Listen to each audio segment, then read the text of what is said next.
School boards are being told to weaponize pay increases. It's July 31st, 2024, and these are your headlines.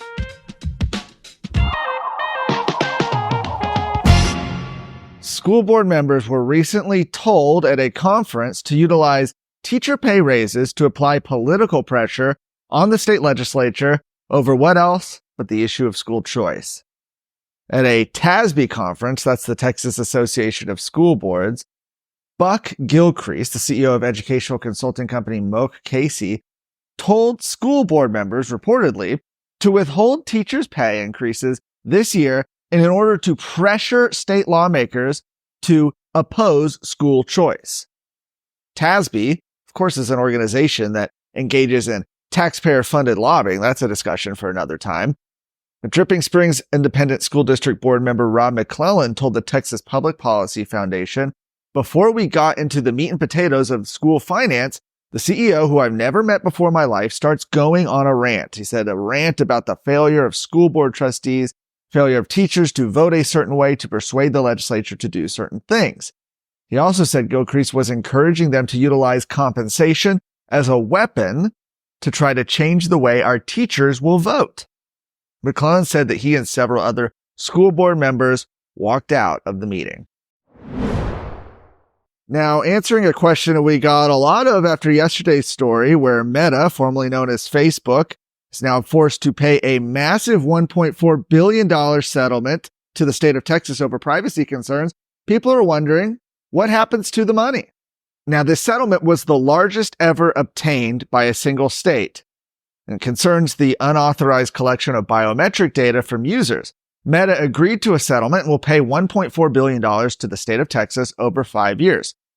According to the Attorney General's office, money collected from the settlement will go, in small part, to pay outside counsel working on the case. Those are lawyers that specialize in these kinds of lawsuits that were brought in for the specific lawsuit. However, most of it will go to the state general revenue fund. That means it will be up to the state legislature to decide how the money gets spent when they pass the next biennial budget and if it will be given back to Texans.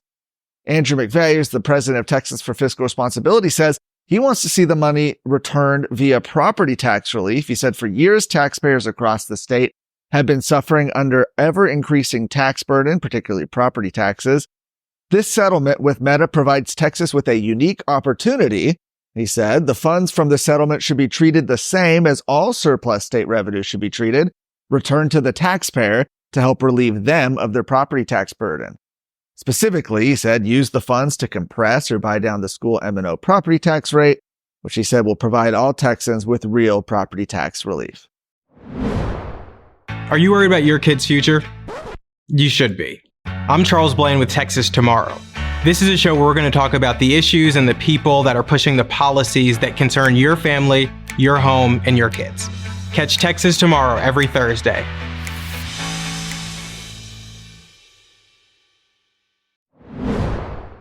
Senator Ted Cruz has introduced the Transparency in Reporting of Adversarial Contributions to Education, or the TRACE Act, to enhance transparency for parents involving the influence of foreign funding in schools.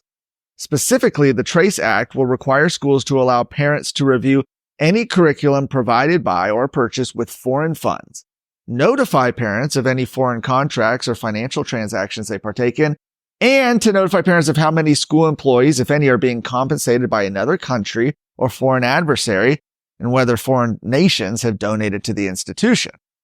Now, we here at Texas Scorecard have reported heavily on the Chinese Communist Party and other foreign influences that have developed connections to U.S. schools and universities, including Texas A&M, University of Texas. Often under the guise of Confucius Institutes, the Chinese government uses these institutions to spread Chinese influence in U.S. education. While many Confucius Institutes were reportedly closed, the Chinese government has kept them going, really. They've rebranded the effort and continue their footprint in U.S. education. Confucius classrooms geared towards high school students, for example. At a time when illegal border crossings by Chinese nationals have increased by over 8,000% since 2021, infiltration by China continues to be a major threat to the U.S. For more of today's stories, go to TexasScorecard.com.